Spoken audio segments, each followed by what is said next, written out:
Wait. Count again. No, It's okay. live already. Welcome, It's live. everybody. This is our Tuesday session and interview. Today we are very pleased and honored to have Dr. Dariusz Welcome, everybody. Leszczynski.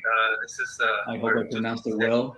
He's a well-known expert in the field of electromagnetic fields and health. And he was one thing that is very special about him is that he was one of the few selected ones that participated in the classification of RF radiation as a possible human carcinogen. And I'm sure he's going to tell us, or maybe if he can tell us about it and his opinions of what's coming. So with no more time to waste, please we're going to give a welcome to Dr. Leszczynski. Thank you very much. Very, very happy to be here, and even on distance. So far, and with all those connections with this 5G not really very well working, or 4G or whatever. But what if we start with my presentation and put slides on, and then we can see what will come out later out of this. So if I could have, I will be talking about 5G, about precautionary principle, and also about sensitivity to EMF, because it is very important and underappreciated topic currently. Next slide, please. All right, so we have 5G coming, and what it means, means that there will be obligation to use. We will have to use it, and we will have no place to hide. First of all, of course, 5G will be technologically very good. There will be faster speeds, lower latencies, and higher amount of data possible to transfer using 5G connections. And there will be frequencies used below 6 gigahertz. Many of those frequencies we are currently using in 3G or 4G. And there will be new frequencies above 6 gigahertz, and especially those which are close to millimeter wave frequencies, about 30 gigahertz. 5G will involve really massive outdoor and indoor deployment of equipment because of one thing: millimeter waves or any frequency like what is already being prepared, 24 gigahertz or 26 gigahertz, they don't penetrate walls. Therefore, we will need to have outdoors base stations, and in order to receive the signals with these frequencies close to 30 gigahertz, we will need base stations also inside our houses, in home. Another thing is, of course, that this outdoor deployment of networks will require huge number of base stations because millimeter waves don't travel very far. They are attenuated by walls, by rain, by fog, by leaves in the forest. Therefore, it will be necessary to have really, really many base stations, for example, to be able to broadcast and receive signals in parks, in city parks, where leaves will be attenuating this signal. So we are talking about massive outdoor and indoor deployment of equipment. Human health impact is virtually unknown, especially with these new frequencies of millimeter waves. And there is, of course, potential impact on environments, fauna and flora. There are some studies, very few, same way as with humans, very few, showing that there might be some effects, but those real effects are virtually unknown.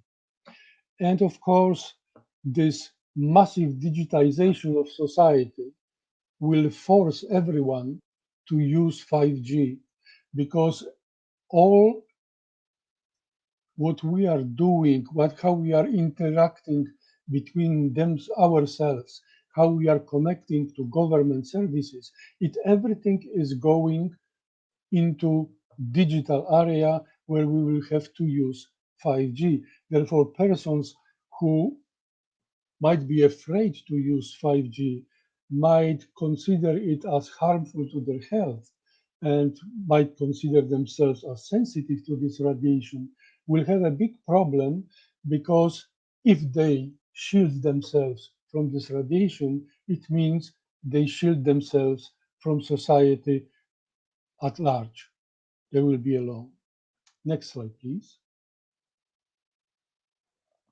There are several evaluations coming on 5G, and one of them is in European Union Parliament, organizations that is panel for the future of science and technology, abbreviated as STOA, and it evaluated 5G and frequencies below 6 gigahertz and with frequencies above 6 gigahertz. And with frequencies lower than 6 gigahertz, they found, or there is listed limited and also sufficient evidence for different health effects of these radiation exposures. Whereas for 5G higher frequencies, this 24 to 27 gigahertz, there is no studies. There is very little research done, and there is no studies that could be used for setting up human health policies. Next slide, please. And the same theme continues with other organizations or people who reviewed 5G. Health Council of the Netherlands was one of the first ones to put out review of 5G.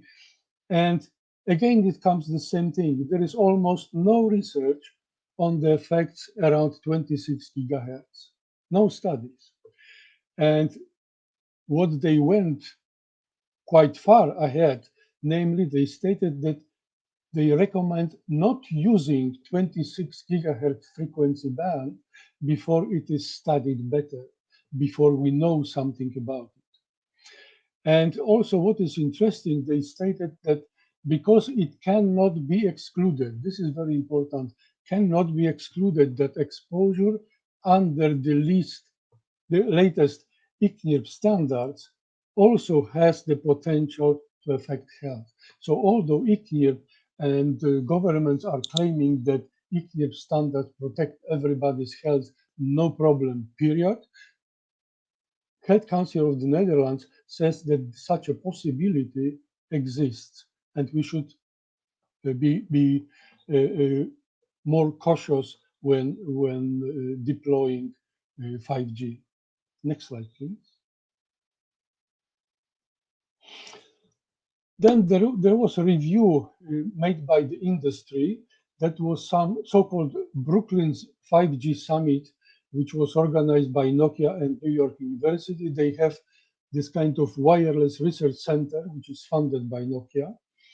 In 2014, they had a research summit, and following this summit, in 2015 was published article, Safe for Generations to Come. But title of this article, Safe for Generations to Come, didn't reflect exactly this, what was written in the article. So in the article, there were put all kinds of doubts about how safe this radiation is or how much we know about 5G millimeter waves impact on health. But title was made up to show that everything is fine.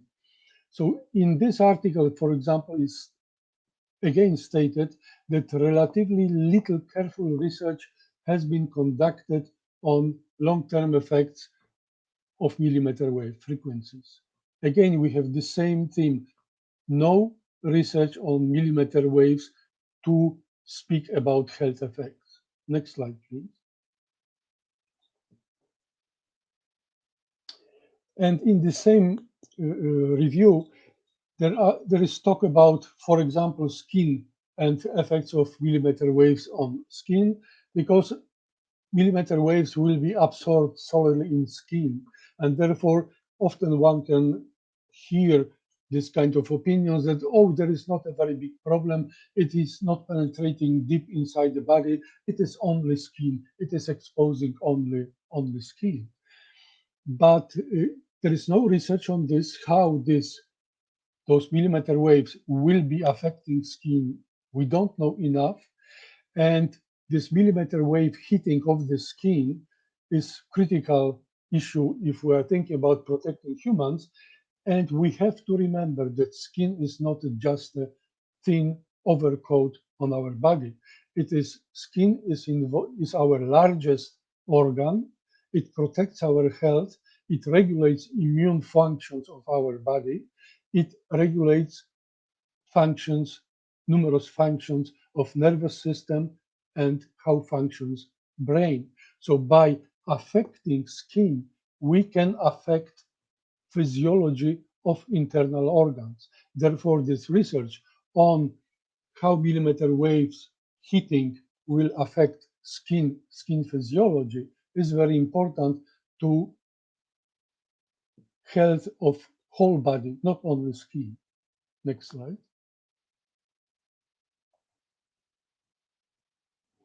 Then there were reviews, 3 reviews recently published. This one is from 2019 by Simco and Matson. It was a review commissioned by the industry. And in this review is again coming the same issue. There are no studies to provide adequate and sufficient information for meaningful safety assessment of millimeter waves of the 5G. And what's more, that quality analysis has shown that most of studies that are available are of poor quality. And Simco and Matson found 94 studies, just 94 studies. Next slide, please. Then this review that I published this year last year in 2020, that was a review examining studies that looked at effects of millimeter waves on skin and skin cells. I found only 99 studies that are examining this kind of effect, and there is no information how to protect people and no sufficient information on effects of millimeter waves on skin or skin cells that could be used for protecting health of humans. And there is only very few such studies, 99 studies. Next one.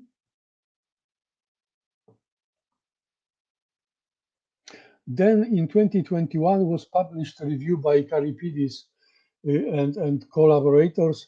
They analyzed 107 studies, also 5G review. And what they found also that bioeffects were generally not independently replicated. So they are complaining about this. So when somebody sees effect, if it is not replicated, it is questionable whether it is really real effect or not. And majority of studies employed low quality methods of exposure assessment and control. So they were very much complaining about lack of replications and low quality of studies. But at the same time, having this kind of poor quality studies with unreplicated effects, they say this review showed no confirmed evidence that low-level RF fields above 6 gigahertz, including millimeter waves, are hazardous to health. So meaning there is a big question how it is possible to assure that they assure human safety based on a review of 107 poor quality studies, which are not replicating effects. So meaning there is no information in those studies that would be reliable enough, quality enough to confirm that there is health effect or no health effect. But still, they are assuring there is not confirmed health effect because they are poor quality studies. Next one. So altogether, one could say that there is not enough of science to determine potential impact of 5G on human health and environment, and especially in millimeter wave frequencies. We don't have it. Next slide, please. But using the same exactly scientific evidence, ICNIRP and IEEE ICS in US say 5G is safe. So the same information, the same very limited information that has been considered by scientists, even hired by industry to perform reviews and writing, there is no good science, not enough information to say about health effects. Still, they claim, ICNIRP and ICS, they claim that 5G is safe. But there is no wonder that something like this is happening. Next slide, please. No wonder because Rodney Croft, chairman of ICNIRP, in Australian TV in June 2020, said, and this is exact quote, "There is no harm associated with 5G." Yes, this is opinion of ICNIRP. And continued, "Look, it's very true that the amount of studies that specifically look at 5G are very limited. But from a science perspective, that just isn't relevant. Let it sink in. From science perspective, that isn't relevant," meaning ICNIRP or Rodney Croft by himself doesn't need research studies to say that 5G is safe. How it's possible? No wonder that ICNIRP conclusion altogether is 5G is safe. They don't need studies. Next one, please. So now a few words about precautionary principle, not too much, but some. And there are very different documents, lots of different documents concerning precautionary principle. I picked up two of them for this presentation. One is from WHO, but this is European Office of WHO. This document was published in 2004. Next slide, please.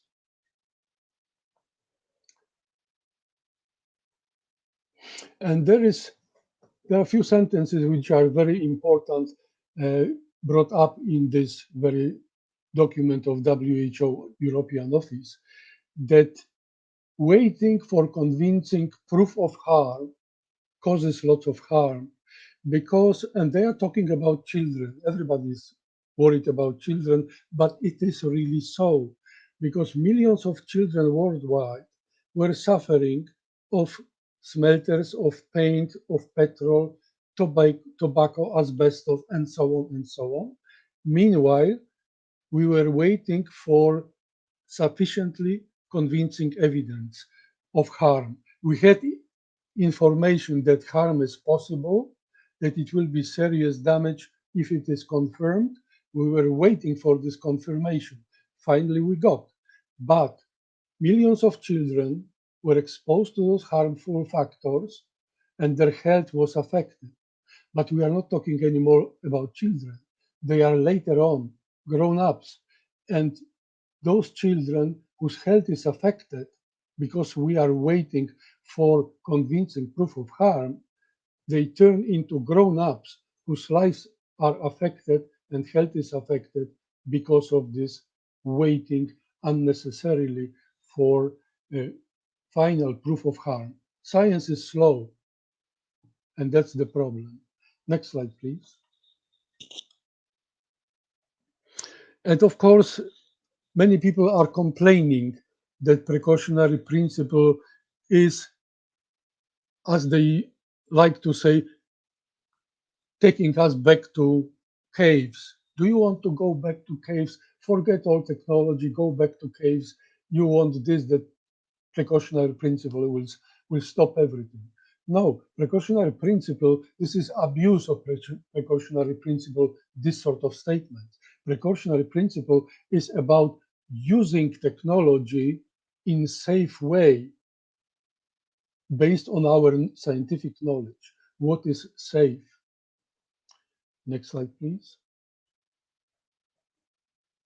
And here is this another document, which is maybe original document. This is communication from the Commission, European Commission, on the precautionary principle from year 2000. And from these are quotations. Next slide, please. So first, of course, most important is that all decisions, whether to use precautionary principle, whether not to use it, everything has to be based on science. And first step in considering whether to use or not precautionary principle is review of science. We have to have scientific evidence reviewed and find out how much of the scientific evidence we have. And then whether to invoke precautionary principle, this is decision where we have to decide whether scientific information is insufficient, inconclusive, or uncertain, and where we have indications of real serious harm, and whether we have a problems whether chosen level of protection is sufficient or not sufficient. So with this last quotation, when we split it into those three different issues, it comes to the following. Next slide, please. So this scientific information is insufficient, inconclusive, or uncertain. And this is IR classification of cell phone radiation as possible carcinogen. Group 2B means that the science is insufficient, inconclusive, and uncertain. This is exactly what IR classification means. And after 2011, when this classification was made, several studies were published that appear to reaffirm this conclusion of 2B or maybe even 2A. Not everyone agrees on this, but this is for discussion. Then next thing is there are indications that the possible effects on human health might be potentially dangerous. And we have epidemiological studies. In fact, we have 4 replications of epidemiological studies that have shown an increased risk of brain cancer in long-term avid users of mobile phones. So it means this is potentially dangerous effect. If you are using cell phone for tens of years and your risk of developing brain cancer goes up, it is potentially dangerous effect. So the second prerequisite to invoke precautionary principle also is fulfilled. And finally, it is last one, it is this what we do is inconsistent with the chosen level of protection. And nobody is talking about it. We have epidemiological studies that show increased risk of brain cancer. And those studies were generated in populations using regular cell phones, this kind of cell phones that are compliant with current safety limits, with ICNIR safety limits. But risk of developing brain cancer in these populations increased. So it means that current safety standards, safety limits, are insufficient to protect users, because when using device which is compliant with the safety limits, risk of developing brain cancer increases. So these are those 3 reasons that need to be fulfilled in order to invoke precautionary principle. And in my opinion, all those 3 reasons are fulfilled. Next one. And of course, when we are talking about 5G, claims that 5G is safe or is harmful are right now premature.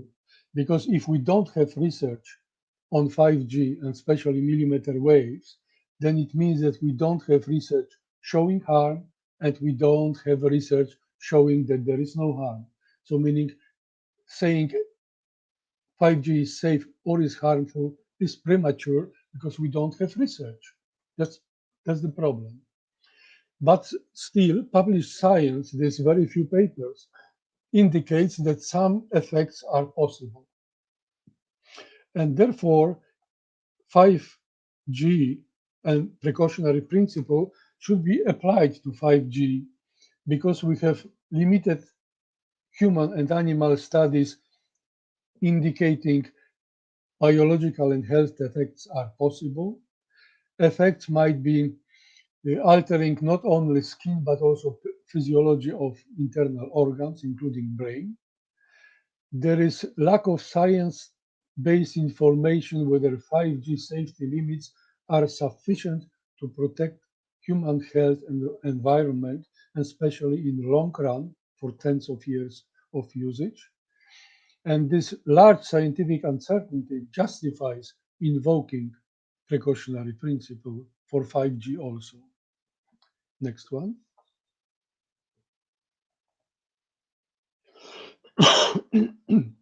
And then something what we are not talking too much about it, but it is very important issue and very significant issue, sensitivity to this radiation, to EMF, EMR.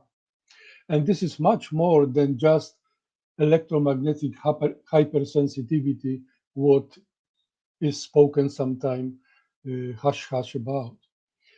It's my firm belief that some subpopulation of people is more sensitive to EMF than the rest of us.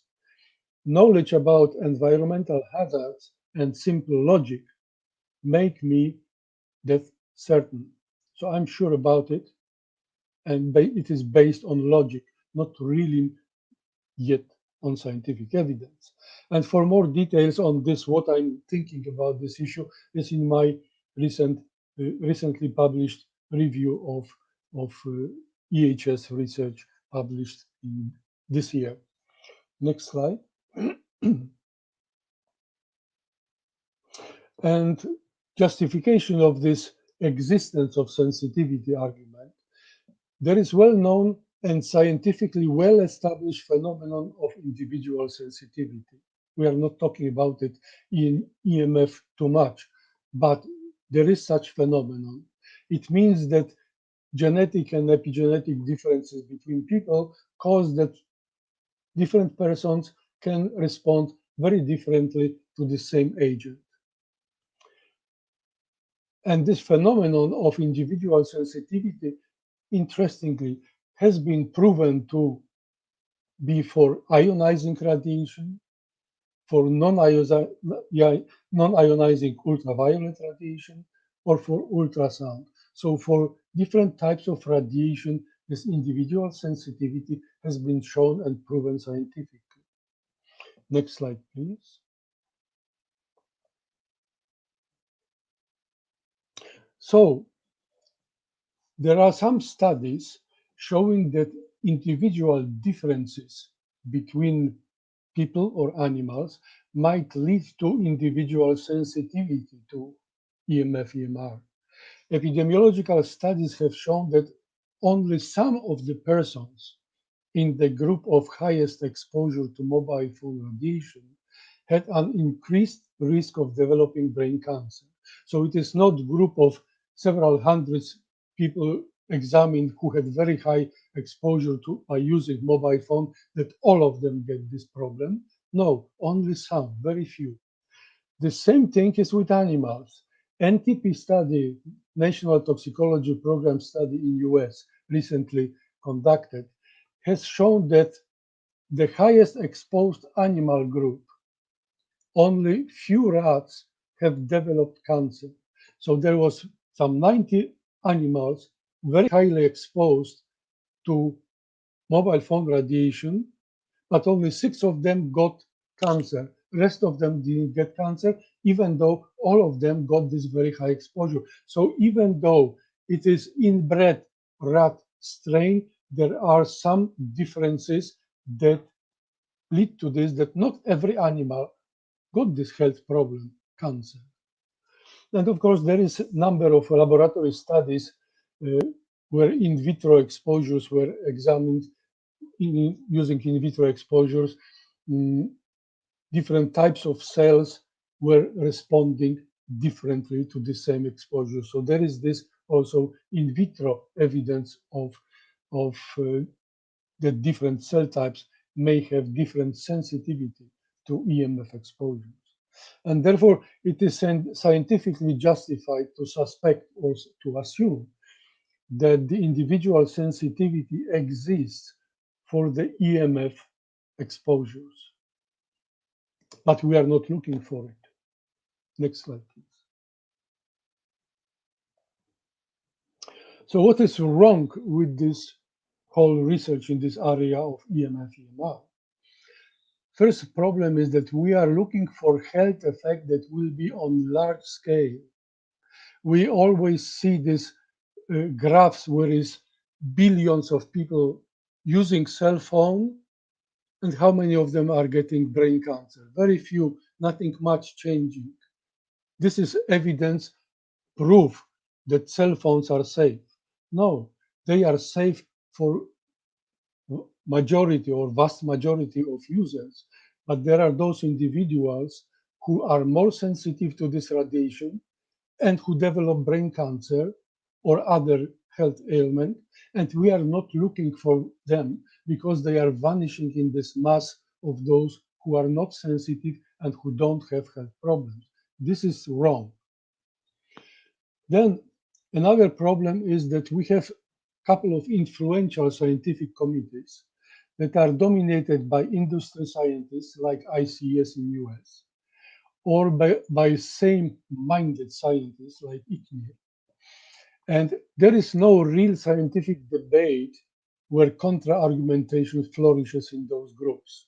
Everybody agrees on the same thing, everything is safe, and everything is analyzed from viewpoint, it is safe. And this is wrong, because those committees produce sort of monoculture of scientific opinions. There is no real debate. The only committee that I know of where was real scientific debate was IARC evaluation of carcinogenicity in 2011, where all people who were from ICNIR, people from opposing ICNIR views, there was debate. There were very different opinions in this committee at the starting point, and there was clash of opinions, and there was search for consensus. Next slide.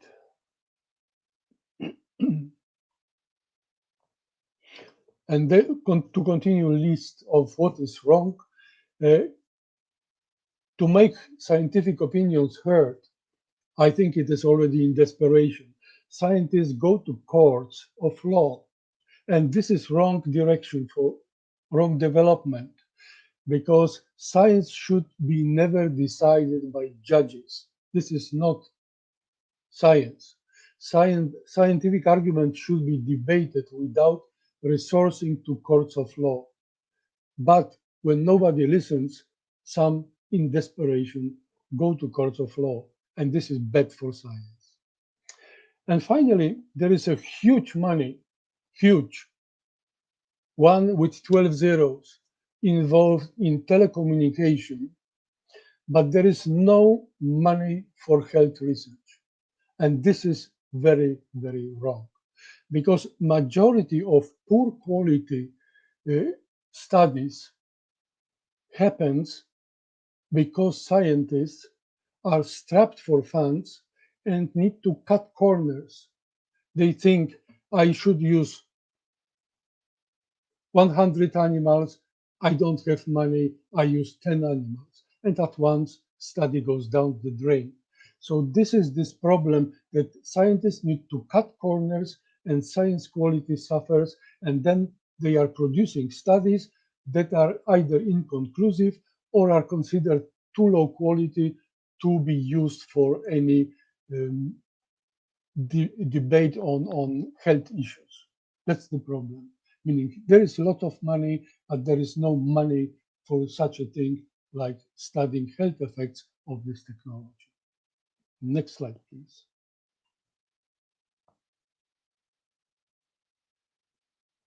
And we are coming to the conclusions. So the employment of 5G is being rushed before we have enough knowledge on its impact on humans and environment. It is really clearly rushed because it is being deployed at the same time when it is being developed, the same technology. Invoking precautionary principle for 5G is justified by the available and especially by the unavailable scientific evidence. Then health research should focus on finding individuals that are more than others sensitive to this radiation and will develop a diverse variety of health effects. So this is our problem, that not look at en masse, millions and millions of users, are they getting healthy or unhealthy, but search for those selected ones who are more sensitive and will develop those problems. Figure out ways and means to find them. And as it is currently by a rushed massive deployment of 5G, we are diving into a great unknown for us and for the future generations, because those who as children are being exposed now, they will be exposed for tens and tens of years. And we don't have really idea how 80 years of exposure will affect somebody's health. Maybe it will not be leading to death, but it might be leading to a variety of non-lethal health problems that will affect life quality and productivity of the person, and whole society will be suffering. And we don't know anything about it. We didn't study enough how this technology, once it's deployed, how it will be affecting health of humans, health of animals, health of plants around us. Thank you. Last slide, please. Thank you. Well, thank you very much, Doctor. It was very enlightening. You gave us a lot of very relevant information, especially in our countries. In our countries, ICNIRP is the prevailing vision when it comes to regulating human exposure to electromagnetic fields in the range of radio frequencies. And well, we're gonna open the questions and answer session. Who wants to start? Lara, Felix, Guillermo, Fabiano.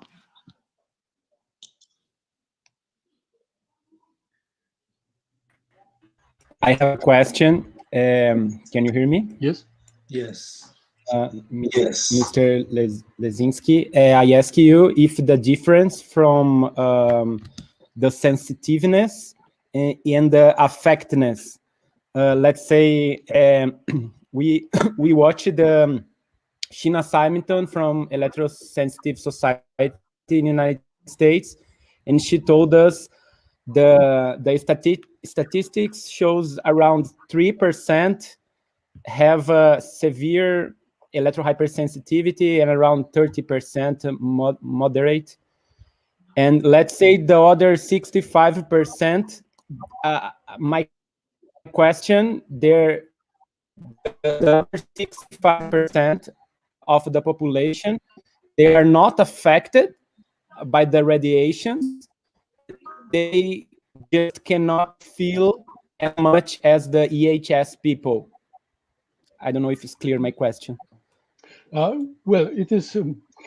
There are different estimates of how many so-called electrosensitive people are among us. And over the years, there were published several studies. They are showing something between 1 to 3% might be. There were also studies from, there was also a study from Taiwan showing more than 10% of population, but a subsequent study from Taiwan showed that there was not so much. Few years later, that they were showing in similar population only few percent, 3 or 4%. These numbers are not really reliable because this is based on who says what.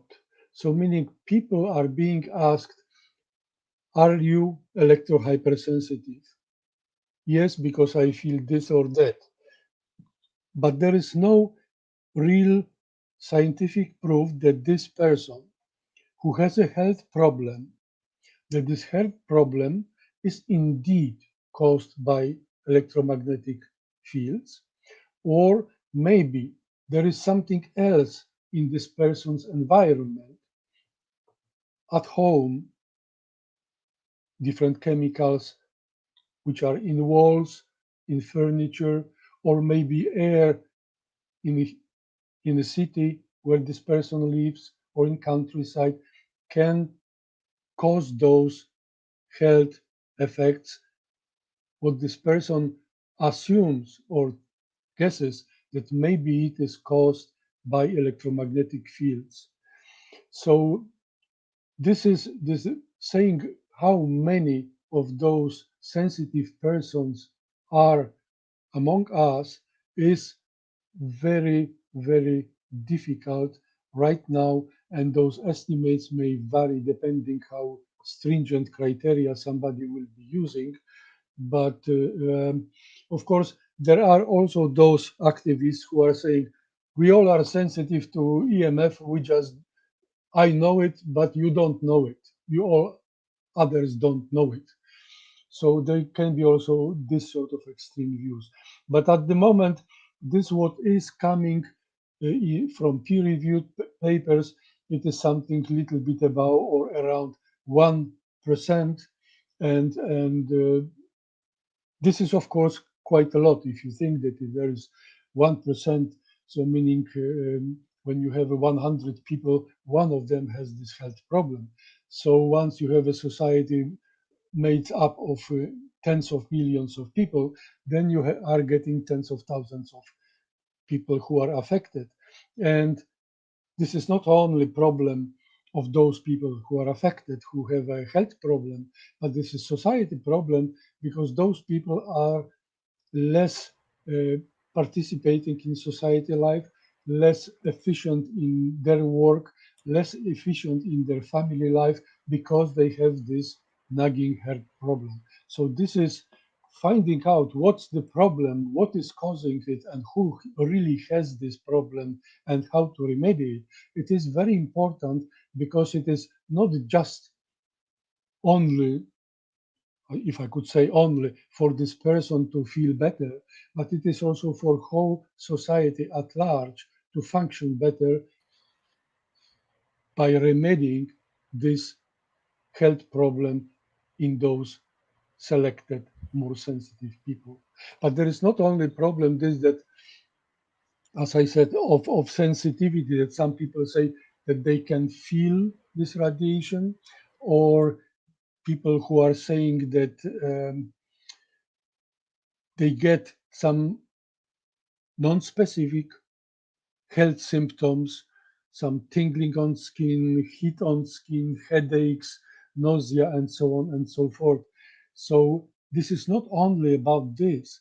Let's talk about this, that people might be sensitive more than others to this radiation. And this sensitivity will lead to developing in due time of brain cancer, or developing in due time some other neurological problem because their blood-brain barrier will be affected, and so on and so forth. So we are not talking, let's stop talking only about this, how do you feel, and feeling those non-specific symptoms, but let's start talking also about, besides those non-specific symptoms, about how these more sensitive persons can be affected in such a way that other health problems will develop with them, like brain cancer, like effects on skin, like effects on heart, and so on and so forth. Darius, I think the effects on individual are also effects on the society in a long term, but also if we look at the numbers, if we talk about 1%, 2%, based in NTP studies on rats, for example, is really a great number in sociological terms.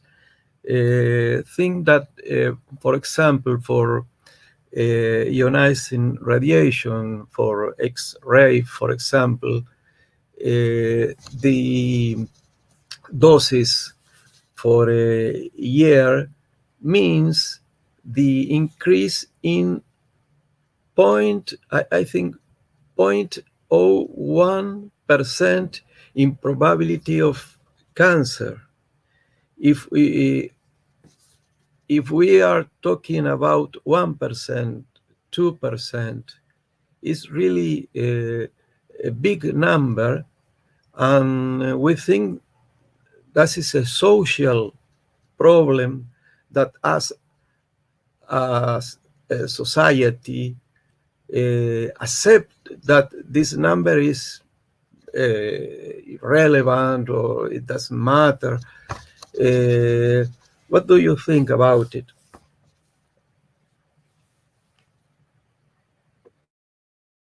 That if we are thinking that there is 1% of sensitive people, or those with EHS, so meaning 1 in 100 people is having some health problems affecting private and professional life, and it means that in society made of tens or hundreds of millions of people, then there will be thousands and thousands of people who are affected.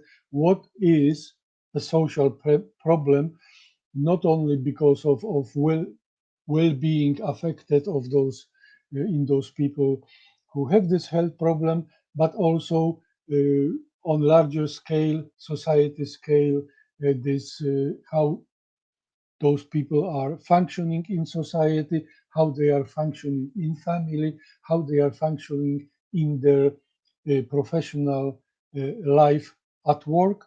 So all these are social issues that are affected as a consequence of sensitivity to EMF in some selected sensitive persons. Yeah, this is problem. I'm going to read a comment from Barbara Payne. She says, being able to consciously feel the radiation exposure when it is happening is only one effect. Not everyone who is affected by the radiation exposure consciously feels the radiation exposures. And the question here, doctor says, are there epidemiological studies that you trust that show the existence of electrohypersensitivity? So first of all, this feeling of radiation exposure, some people claim that it is so. In many studies, so-called provocation studies, it didn't work out. So, but possibly those provocation studies were not the best way performed, or this is not the best measure of effects of EMF of person. Do you feel it or you don't feel it? It is sort of, I would say, secondary issue. Rather, issue is this: what this radiation exposure causes inside your body. Is it causing some disturbance of normal physiological processes or not? If it is causing this kind of disturbance, this is the problem. Fact that you may feel sometimes this radiation or not is a secondary issue. First is this: is physiology affected or not? And to this other question, on epidemiological studies on EHS, there are no such studies, epidemiological studies on EHS. Epidemiological studies are on cancer. Right now, there is ongoing this big cohort study, Cosmos, in Europe, where they are studying different types of health effects, not only cancer in those people. Results are not yet very much coming, but they will be over years coming more data that will be concerning not only cancer, but also other health problems like how this radiation is affecting sleep, for example, or headaches. So this kind of other ailments, which some of them are part of this group of non-specific symptoms that are being experienced also by EHS persons, by sensitive persons, like headaches or like disturbances of sleep. But there are not really right now any specific epidemiological studies examining EHS. Thank you, Doctor. I think it's very important what you just said about the quality of life, because if we only focus on cancer cases, which were based on what you have said and based on the numbers, the cases are in any type of cancer, the cases are very low compared to the whole population. But the quality of life, that's something that can be affected, and that everyone, either, it doesn't matter if you get cancer or not, it might affect us all. And what's your, based on your experience, what are the not the factors, but the effects that are more prevalent when we talk about quality of life? You mentioned sleep disturbances, and I don't know any other sensation, but can we trust? I mean, not trust is the right word, because if you go to Bioinitiative, they have a long list of effects, but how can we interpret this in a in a lay way? If somebody would know good and reliable answer to this, should get Nobel Prize. Okay, that's the problem. This is something what one has to balance, and we don't have this knowledge. Namely, if we are thinking about cancer, so very few people are being affected by cancer, because if we are thinking about brain cancer, it is something normally about 20 cases per 100,000 people, at least here in Finland.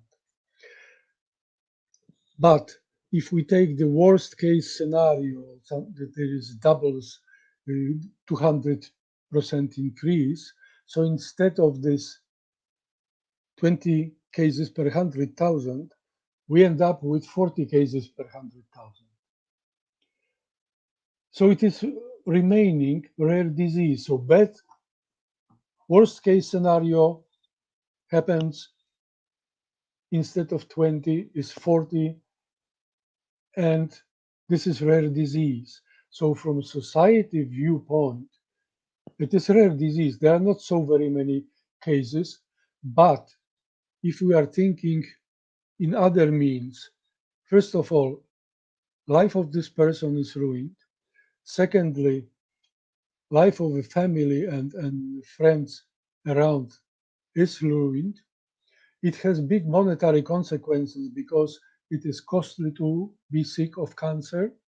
So meaning it impacts not only on life of this person, but also his family, including children, and it may have long consequences for whole life of those children.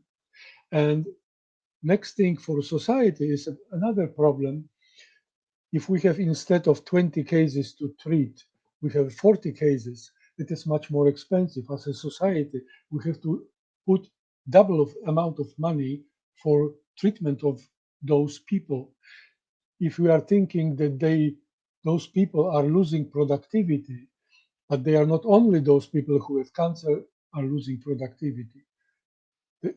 Also family, wives, friends, children, they are losing productivity because they are concerned about health of this one person with cancer. So there are very broad consequences of this, that one person gets cancer or that we have remaining rare disease instead of 20 only 40, but it has very big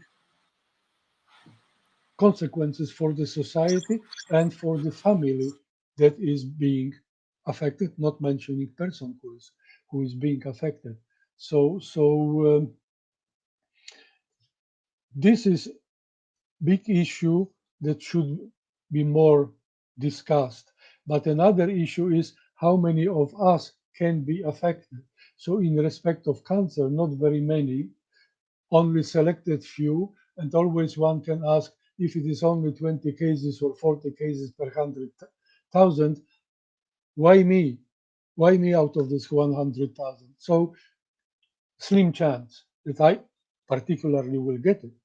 But there is another thing, that how many otherwise people are being affected by these exposures. Some people say very many have problems of sleep, they have headaches, they have this and that.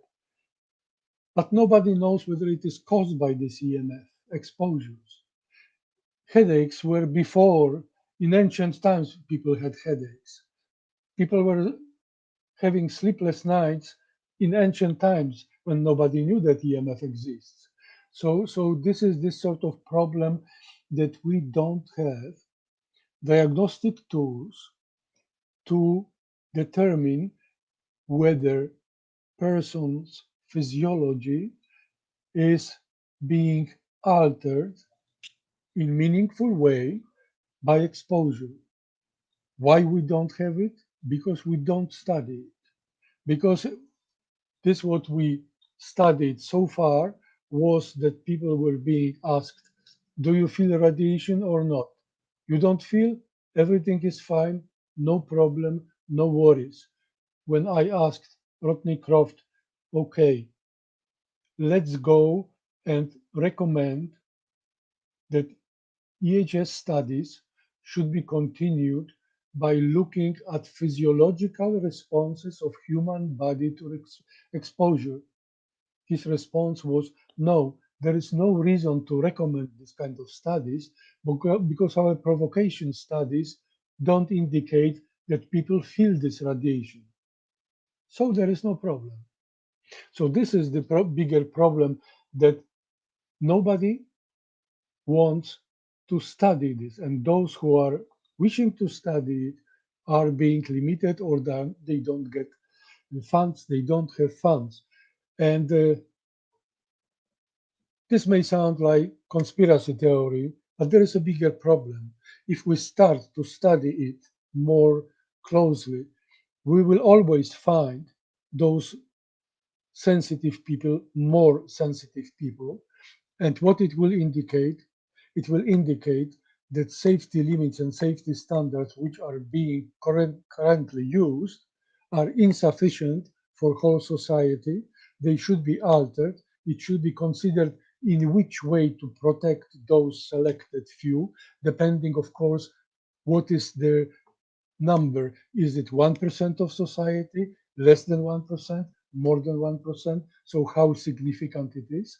And it will cause problems for the manufacturers of those gadgets that are produced to meet, to be compliant with safety limits of ICNIR.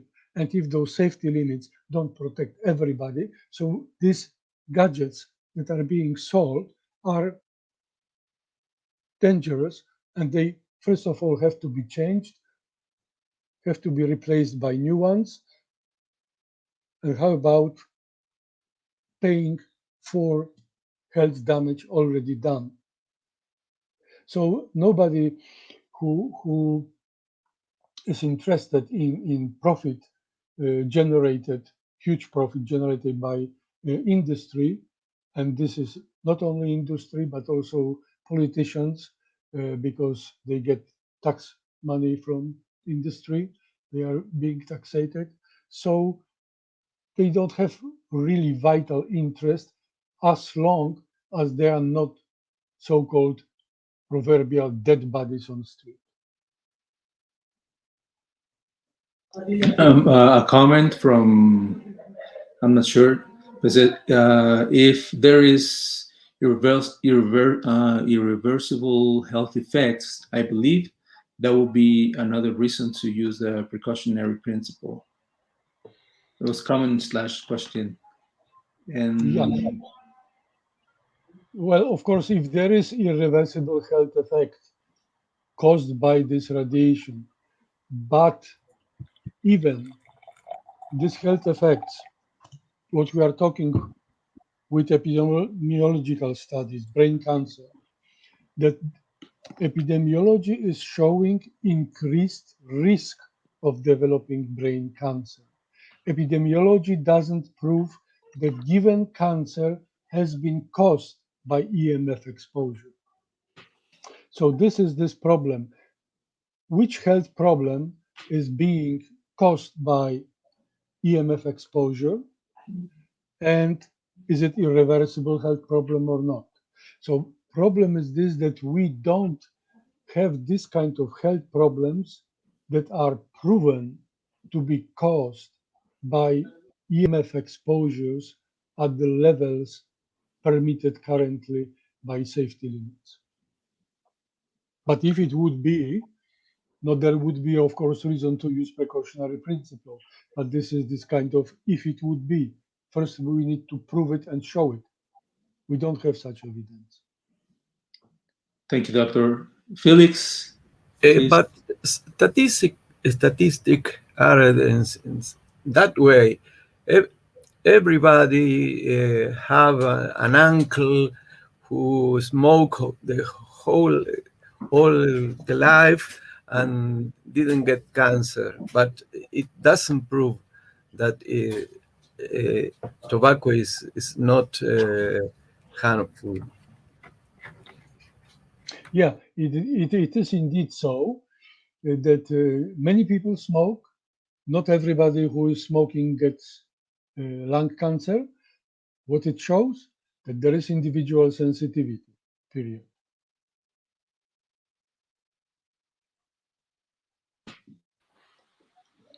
Felix.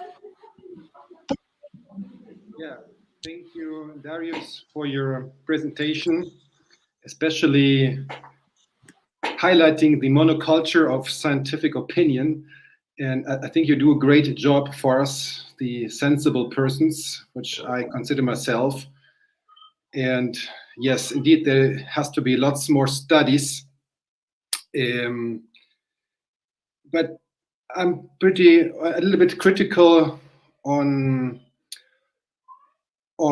the idea that it cannot be proven for 100% sure, as Guillermo said before recently.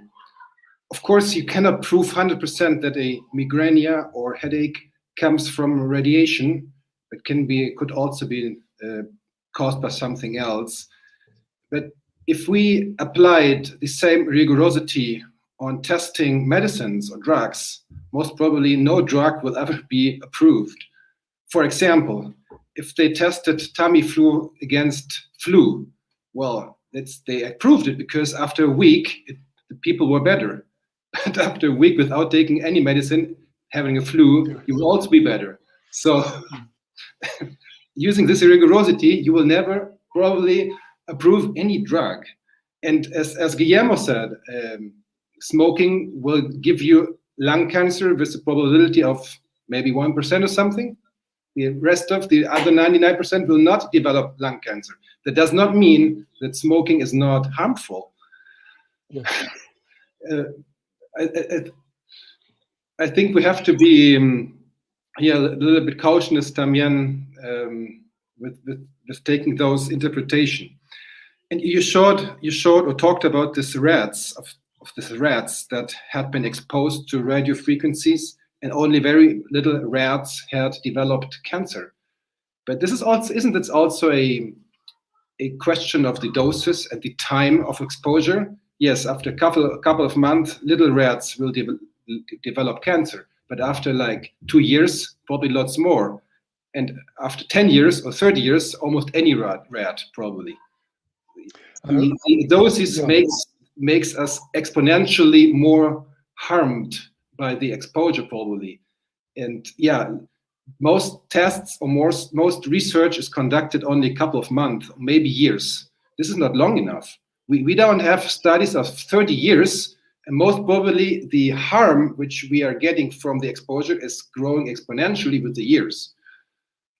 I think it might be, of course, so. But let's get first with these rat studies. Rats were exposed lifetime, so meaning rats don't live so long; they live couple of years. Therefore, they were exposed lifetime, and they were exposed to so huge dose of radiation that their body temperature was increasing up to 1 degree Celsius. So it means that they were exposed to the highest permitted dose that they could tolerate and don't increase body temperature by more than 1 degree Celsius, what is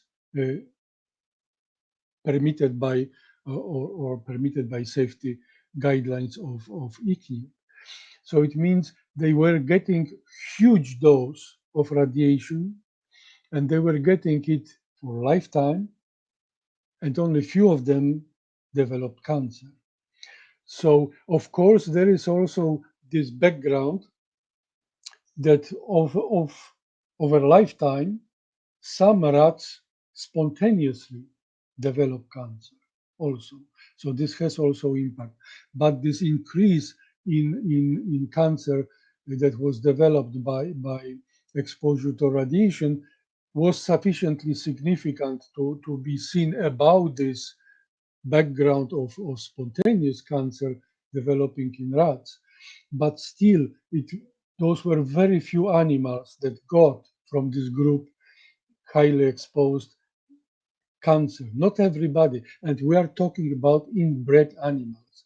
And of course, this tobacco example is very good. Not everybody who is smoking gets lung cancer, because we are so different, and some are more resistant with lungs, some are less. But at the same time, smoking tobacco is harmful to lungs, and harmful otherwise, because you are swallowing poison, which poison goes to your digestive tract, which goes elsewhere with blood circulation, and so on and so forth. So it's not only lung cancer, but also plenty of other ailments that can be caused by this cocktail of poisons coming from tobacco smoke.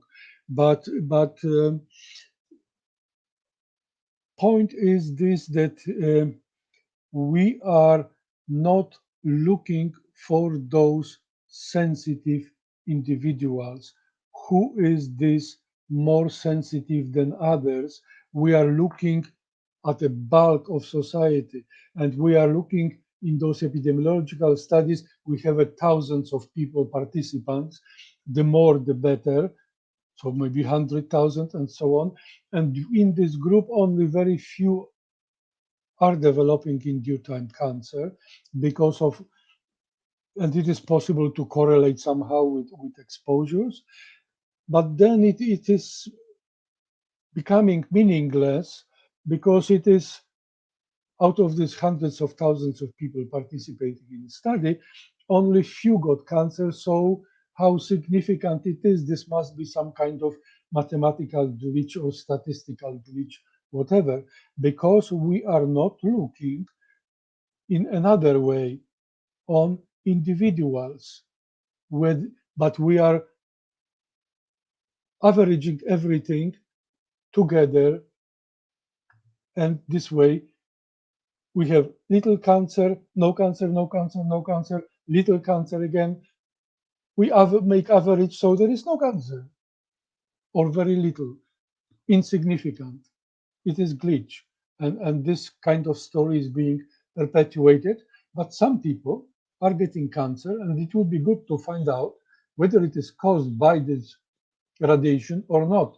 But epidemiology is not for this. Other studies, physiological studies, looking at changes in human physiology, biochemistry, molecular level changes, is for this kind of thing too, and to find out whether there are any effects that could be in due time leading to development of some cascades of events leading to cancer. But we are not doing it. And even if we are doing it, we don't have enough money, and therefore we cut corners and we make small studies. And afterwards, when they are being evaluated by important committees of scientific experts, it comes to this: no, yeah, this is small study, meaningless. Let's go to next study, small, meaningless, and so on and so forth. So our problem is having not enough large studies looking at physiological changes, and not having enough money, of course, for this, and focusing on whole bulk of society and averaging everything, and then it is the spikes are vanishing in this averaging. Laura, please. Yes. So following what you just said, Dr. Dariusz, just to remember the public that no evidence of harm is not evidence of no harm, no? Because basically what can this mean is that we can't see the harm because we are not looking at it, because we are not doing the studies, as you just said, no? And as you said it, there is not enough money. So I guess if we were doing an evaluation of how much money is put into health and toxicological effects, we will see maybe less than 1%, which is really, really bad, but very low number. And so I myself, as Felix, consider I consider myself also a electro hypersensible person. But what happened, for instance, with me is that when I'm in the city, because right now I'm not in the city, I also felt very bad with the smoke, and also felt very bad with other things, no, like some food, etc. So what I feel is just that with EMF, things get worse. No, so I guess we really need more studies to really know if it's triggering, no, more things, or what, as you said, no, each person is individually has a different sensibility. And so what I wanted to add and ask you to this is that it seems to me that with the EMFs and all this industry, the governments have really failed everybody. Because, for instance, when genomics were developed, GMOs were developed, even nanotechnology or with other technologies, there was more discussion. And, you know, we were told we had to do environmental health and safety studies, ethical, legal, and social, look at the social aspects, no? The ELSA, so-called ELSA. And apparently with this, no, even though it's already there, we have had this for over 25 years, even more in the Nordic countries, no? And there is no discussion. So what I want to say is we need more governance. I was telling this to Emmanuel yesterday. Apparently the whole discussion, as you said, is being done within the developers, no, the industry, some decision makers who doesn't really know, and many of the scientists, experts who are looking at the ethical, toxicological, no, health aspects are not accounted. And as you said, no, they want to look at with the jurists, but as you said, jurists are not experts on this topic. So I think the discussion must be open, but of course I know we have to be very careful. So what I want to say is that they have the power of the money. We might have the power of the consumers and the quantity. So the more we spread this information, more people will be concerned and will be, more concerned and conscious, and maybe we will do better use of it. What do you think about this? Like governance? Okay, so you touched two important subjects, one scientific, one political. Scientific subject is this, when you mentioned that when you are exposed to some chemicals in your environment, smoke and so on, that this co-exposure to EMF makes you react worse, makes you feel worse. And this is something what we don't study and we should be studying. In 2011, when was performed evaluation of carcinogenicity of mobile phone radiation, animal studies were being part of this evaluation.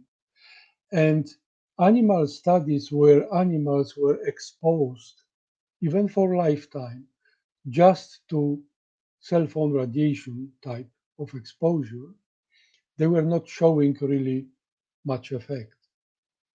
The only effect from animal studies that came up and that was used for classification of mobile phone radiation as possible carcinogen was from animal studies where animals were exposed to different carcinogens, some chemicals or radiation, and those carcinogens were given at lower level than this what is needed to cause cancer, and then simultaneously they were exposed to mobile phone radiation.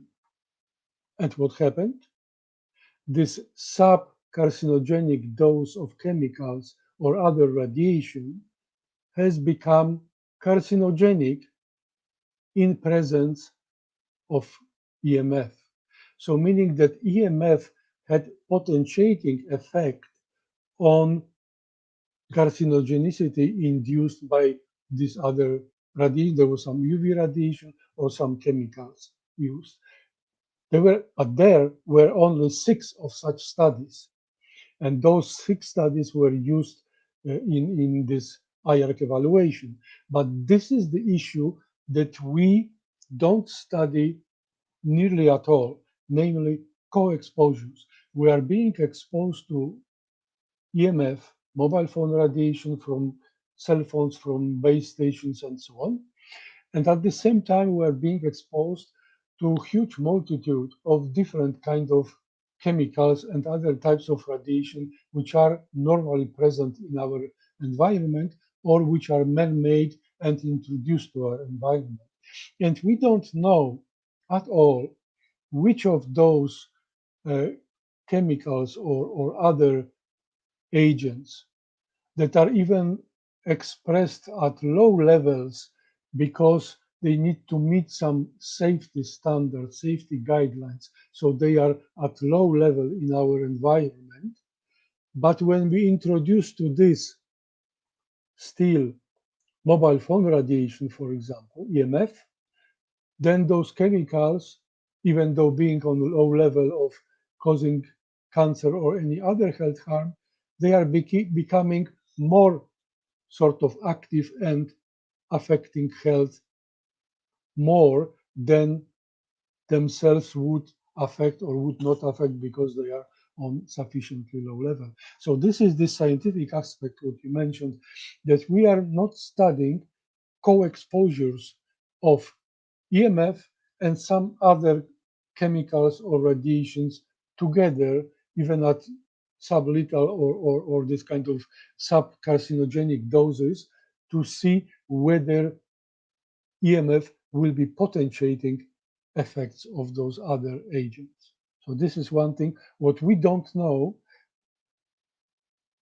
but we are being exposed this way in our real life. But of course, there is another thing, what you mentioned is more or less political, what is very difficult to discuss, and I'm not a politician, but there is a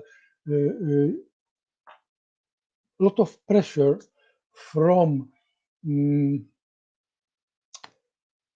industry and from those industry organizations like GSMA or Mobile Manufacturers Forum, that they are pressing governments, advertising to them, with our 5G, you will get miracles in your society, in your productivity, in your industry. Everything will be super duper fantastic.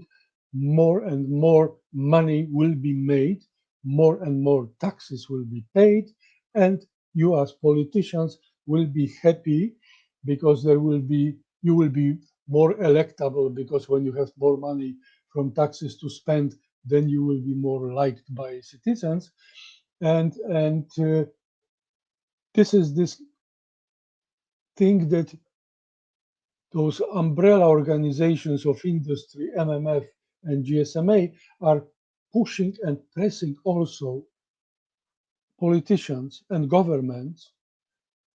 Finnish government has got some prize from them for being exemplary in adjusting current law to fit better deployment of 5G in Finland, to make it easier for 5G to be deployed. So there is this sort of, they act in concert. Industry is making something, industry is selling this product with great emphasis on this, what fantastic product it is.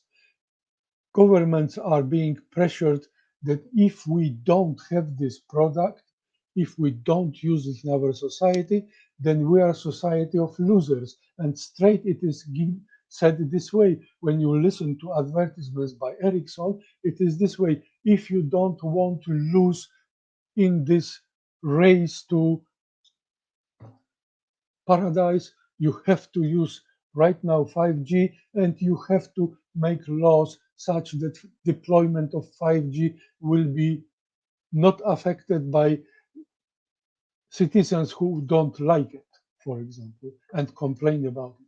So this is this sort of another thing, that there is pressure on politicians. Politicians don't want to be against this because this is paying taxes, paying money. They have money then to spend on other issues within society. And this is so meaning there's no wonder that politicians, when you contact them, they are not very interested. Very few are interested in pursuing this problem of EMF and health, because there is big pressure from the industry, and by using evidence from ICNIRP and or ICS, any politician, any person contacting politician on this kind of issues is border of crazy. It means this way that only some wackos can push for this to revise again 5G safety limits, 5G safety standards, because we have 100 studies, lousy studies that can't be used for anything else. But ICNIRP says that's enough for us to say that it is safe, because there are no studies showing proven health effects. I tell to ICNIRP, I have a better way. Don't make this 100 studies. Don't do any studies, because then for sure you will not have any scientific evidence showing any harm. Don't do studies. This is best to show no harm.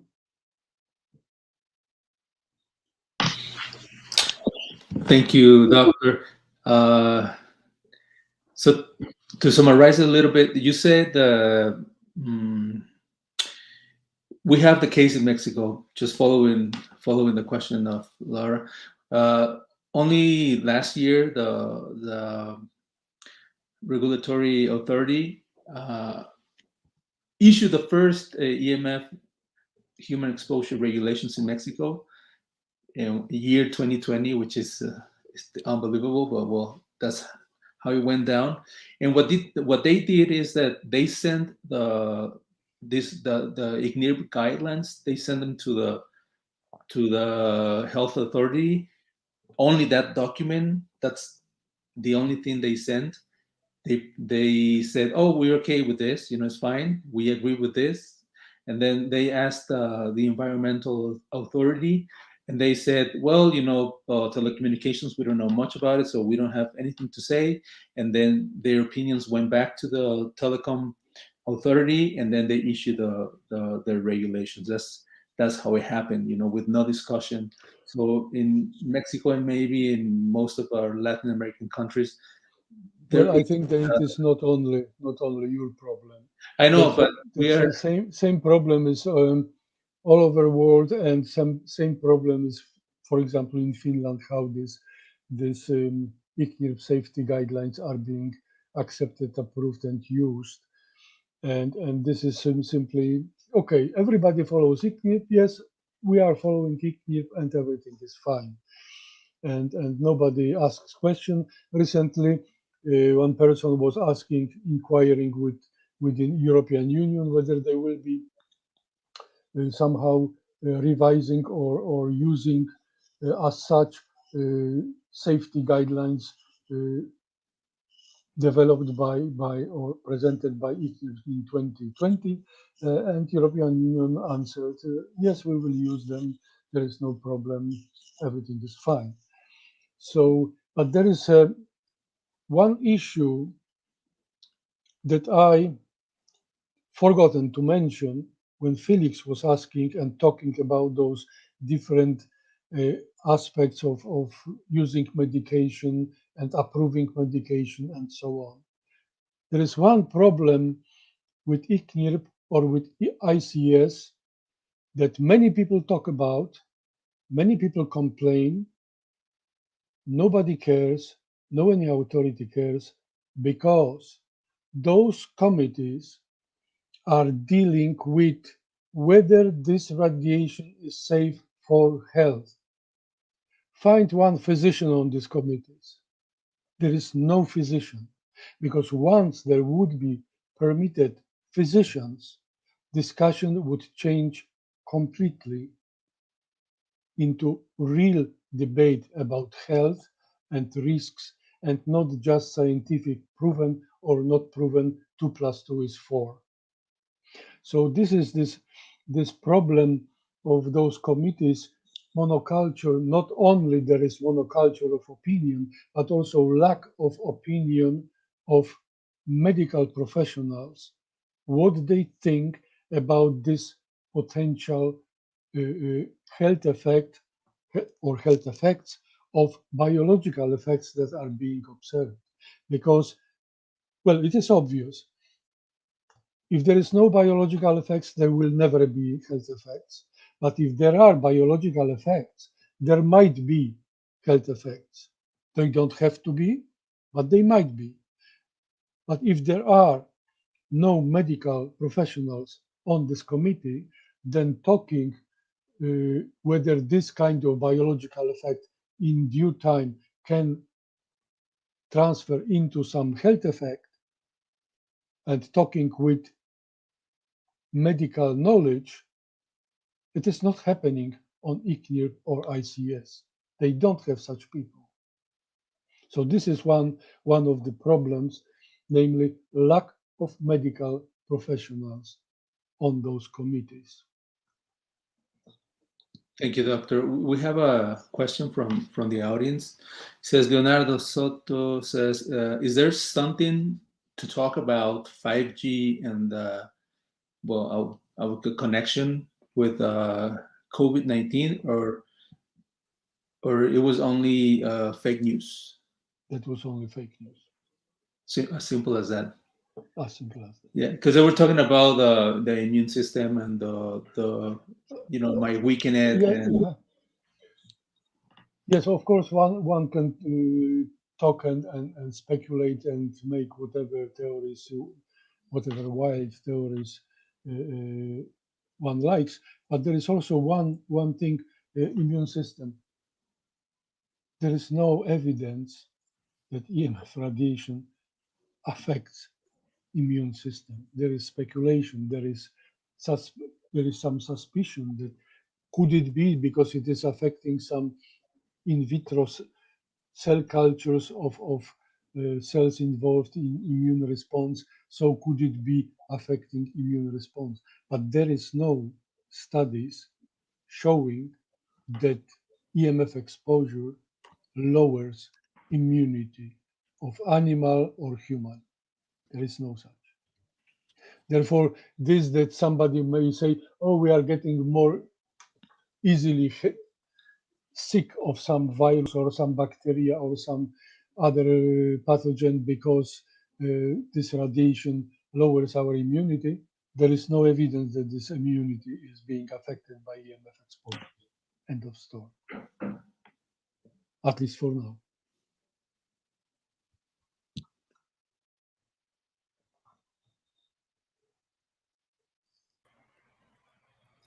Here we have a comment of Sharon. Perhaps pressure on governments to tax the telecom could provide funding for studies. A few cents on a cell phone purchase on monthly wireless service would provide significant funds.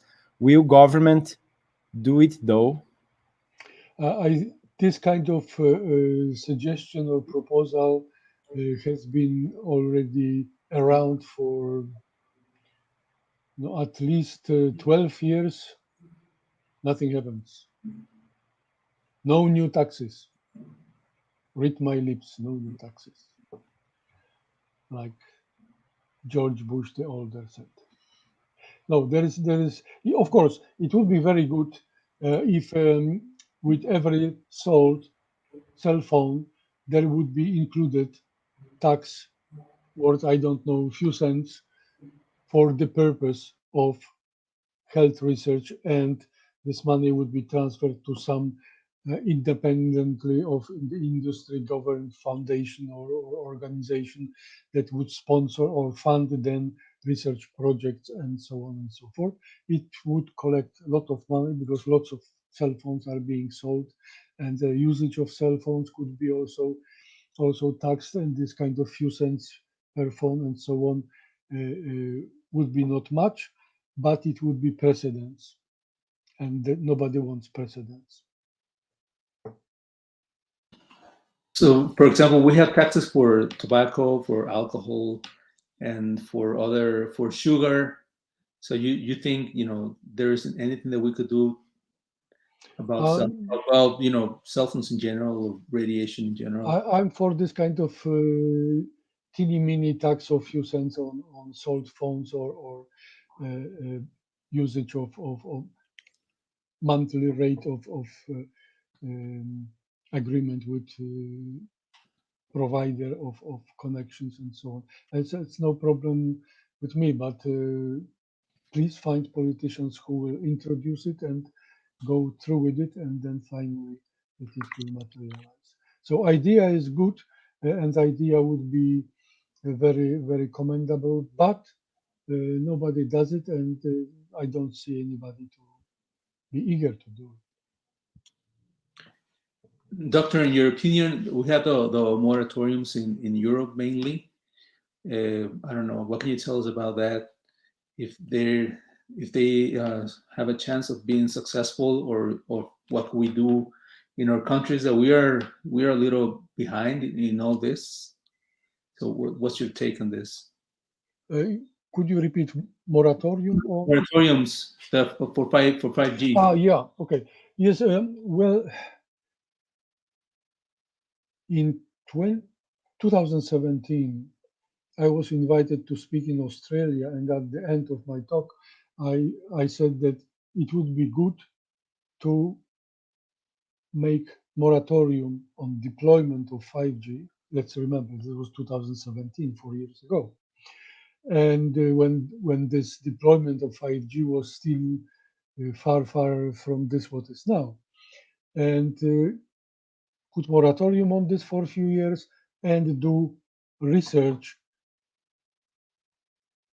For example, this kind of toxicology studies as NTP is doing, do research to find out something more about millimeter wave effects on health of humans. Of course, nobody goes for this kind of thing. No government, no industry will go for moratorium on 5G. And right now, it feels this way that, as they say, proverbial train left the station a long time ago, because this deployment of 5G is already so far that it would be needed to stop it or prevent it or put moratorium, would be needed dead bodies on the street when they start to operate 5G antennas, and it will cause clearly visible harm to people. As long as this will not happen, and doesn't look that it will happen, because these are, however, low level of radiation exposure that might require long periods of time to cause any effect, if they cause tens of years. So there is no any reason or trigger for this, that 5G deployment could be stopped, could be put some moratorium, and instead of and meanwhile would be time for performing research. But let's remember this, what I say, that 4 years ago 5G was much less developed and much less deployed. 4 years ago, if this kind of study like NTP toxicology project with millimeter waves would have started 4 years ago, maybe in a couple of years would be ready. But it didn't start, so it will be, if we are thinking 5-6 years to make equipment and perform study. So if we start it, it will still take maybe to 2030 in case this kind of study starts. So there is simply no reason for no trigger for this, that starting moratorium on 5G. Okay, Nobody wants it. thank you. I left this question comment for the end because it's about your, well, it says in your blog on August 12, 2021, you called for physician diagnosed ESH persons. Is there any way to diagnose EHSN? Are there any physicians who can do it? I mean, someone that you know. That's a good question. Namely, first of all, we don't have any studies showing what could be diagnostic method for detecting EHS. Therefore, all research that has been done on EHS is such research that volunteers were collected to those studies based on what they say, what these volunteers say. So they are sort of self-declared, self-diagnosed EHS persons. However, there are also people, every now and then you can meet them, who claim physician has diagnosed me to be EHS. And this is something what is very, very interesting and what I would like to look into. Namely, I would like to collect people who have EHS, who say that physician diagnosed their EHS, and then find out what kind of EHS symptoms, history those people have, and find out from interviewing this physician, if possible, what kind of examination this physician performed to arrive at conclusion that this person has EHS. Were there any, or was this just interview, or were there any tests involved, and what kind of physiological tests, blood tests, radiation exposure tests, whatever, anything what has been done. So it means because I would like to know that if there are physicians, and apparently there are, who are sort of diagnosing EHS, how they do it, what they do they have any knowledge that could be used and applied in future EHS studies where would be examined EHS people and to find out more about these physiological aspects of EMF exposure effects on EHS persons. So this is this sort of study that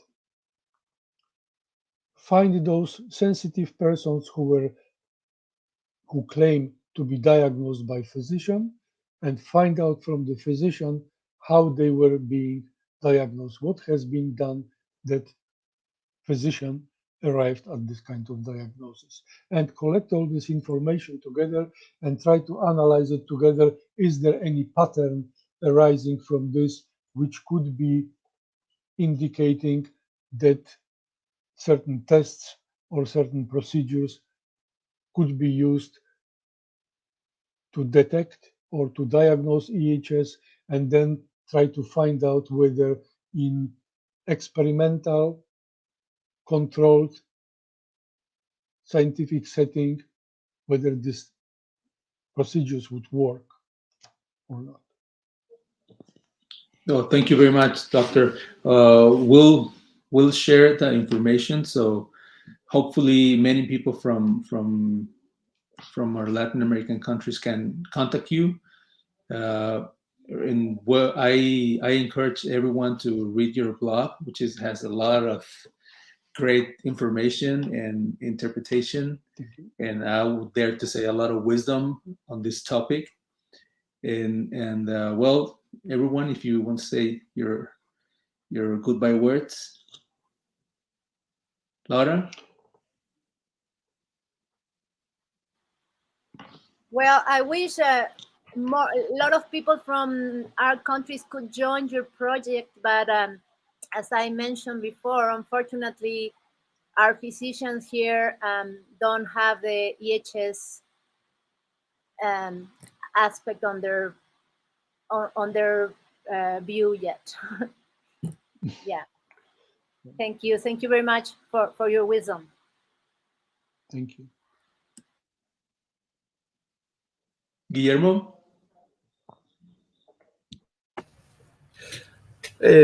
Just so thank you to Dr. Dariusz, and well, it was very instructive for me.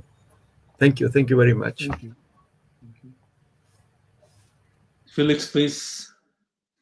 Yes, and also not just for your talk today, but for your blog and the idea to really prove scientifically the hypersensitive syndrome, which is very necessary for us, the sensitive people, so that there's some more discussion in science about the syndrome. Thank you for all your efforts. Fabiano? Thank you very much, Dariusz. It was very important, your presentation. Thank you for your scientific strictness. And I think this is very important in our job. We live in an age that a lot of fake news, a lot of conspiracy theories, and a lot of things that going on without scientific strictness. So thank you very much to help us here in Latin America with our job, and wish we have other moments with you in the future. Thank you. Thank you. Doctor, some words just to say goodbye. Yes, well, this project, what I started now, it will continue next year. Next month, in the end of September, I organized workshop at the electromagnetic meeting, which will be held in Ghent, in Belgium. I have two great speakers. Of course, I will speak there myself, but I have Martin Rosli from ICNIR and Maël Dieudonné, who is fighting with the idea that all EHS is nocebo effect. So those two speakers and myself will have a workshop and a debate on EHS, what to do, how to do future research to resolve this impact or this impasse on whether sensitivity to EMF exists, whom it affects, how to find those people, and in the end, how to help them, how to remedy this problem. So this is not the end. This is for me maybe sort of beginning for this kind of more involvement in EHS, but we'll see this year and next year how it will work out. Everything depends on willingness and interest of EHS persons to participate in research projects, so that as much as possible information will be gathered, and because this will make this analysis more reliable and worthwhile and meaningful when there is more information coming from EHS persons and their physicians. So I will be working on EHS and we'll see where we'll come. Thank you. Thank you, Doctor. Thanks, everybody. Gracias a todos. Hasta la próxima. El próximo martes, el doctor Leonardo Soto va a dar una charla. Nos esperamos a la misma hora y por los mismos canales. Thank you. Thank you. Gracias. Thank you. Obrigado. Kitosh.